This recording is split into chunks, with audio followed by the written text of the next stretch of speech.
Hi, this is David McCann for WebTNG. The title of this video is Plugin and Theme Developers Do This Now.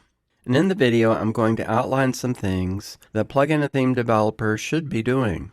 By the end of the video, I hope you agree that the steps I suggest are best practices that everyone should be doing, even if many aren't doing so now.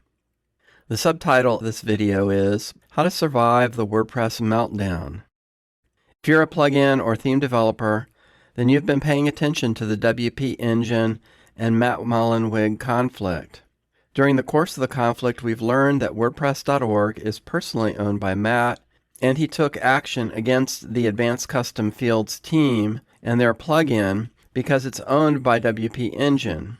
The ACF team were locked out of WordPress.org. Further, the ACF plugin was taken over and renamed. ACF has over 2 million active installs of the free version, and overnight, when the update rolled out, all of the 2 million plus sites that had ACF installed were suddenly switched to secure custom fields.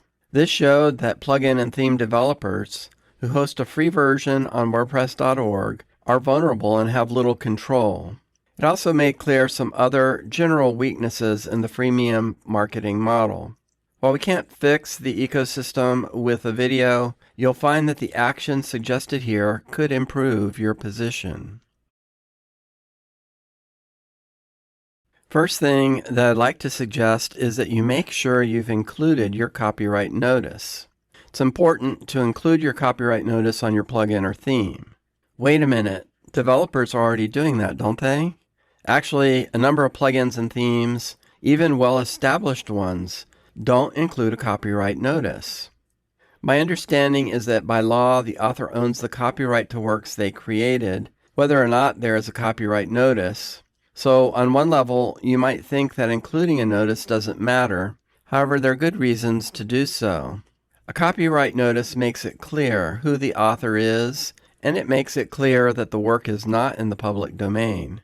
Further, WordPress plugins and themes are GPL, which means that anyone has the right to fork your work. However, the GPL doesn't give them the right to claim your work as their own. They can't claim they were the author. When you fork a theme or plugin, you must include the copyright notice of the original author. You can then add your own copyright to that. Here are some examples of plugins and themes that have a copyright notice. Here's the main PHP file from All-in-One WP Migration.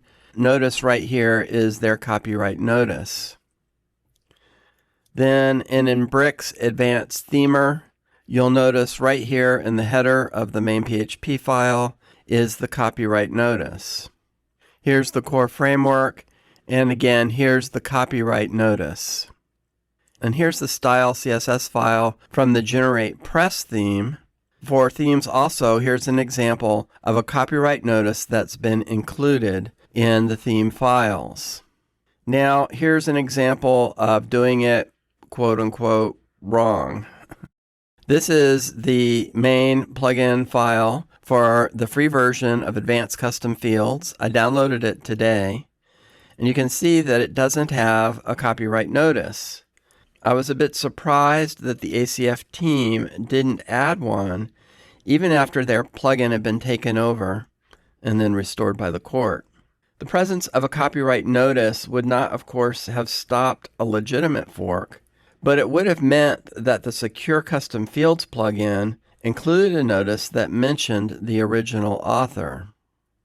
So that's the first suggestion from this video, which is make sure your code contains your copyright notice.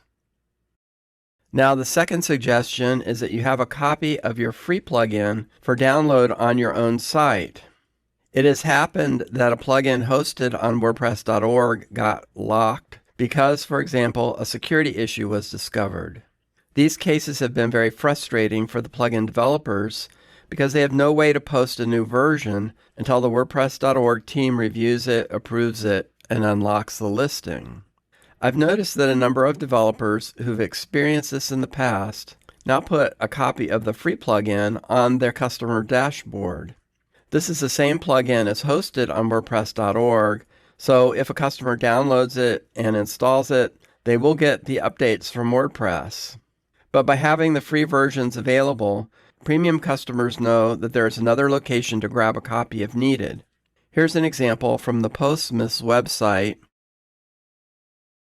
You see here are premium themes and plugins in my account, and if you go down, you see here are the free versions.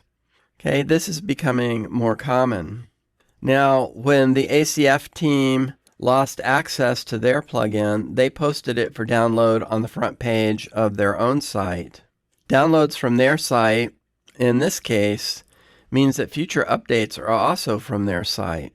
An unfortunate result of that is that now we don't know how many active installs there are of the free version because it's being downloaded from two different sources that aren't connected. The number of active installs shows the popularity of a plugin or theme, and it's a sort of advertisement. Of course, in this case, they didn't have a choice.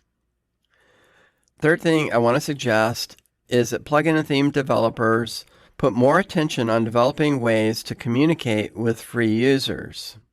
Losing access to update the plugin wasn't the only problem that the ACF team faced. They also found they had no way to contact the hundreds of thousands of users of their free plugin to let them know what happened and that a download was available from their own, the ACF website. In the current WordPress freemium model, you have a free version of a theme or plugin available on WordPress.org and then sell a premium version from your website. Connecting the two and developing a meaningful communication channel with users is known to be challenging. Developers take steps such as encouraging users to sign up to a mailing list or by showing upsell notices in the WordPress admin in order to try connect with free users. Some developers host a forum of some sort on their own site or on social media. The difficulty of connecting the dots is a widely recognized challenge. Here's one of the admin screens from the Stackable Blocks plugin. You see they have a panel here encouraging people to join their Facebook group. And similarly, here is an admin panel for Cadence, and you see the same thing. Now, I want to suggest another option. Maybe it's an experiment.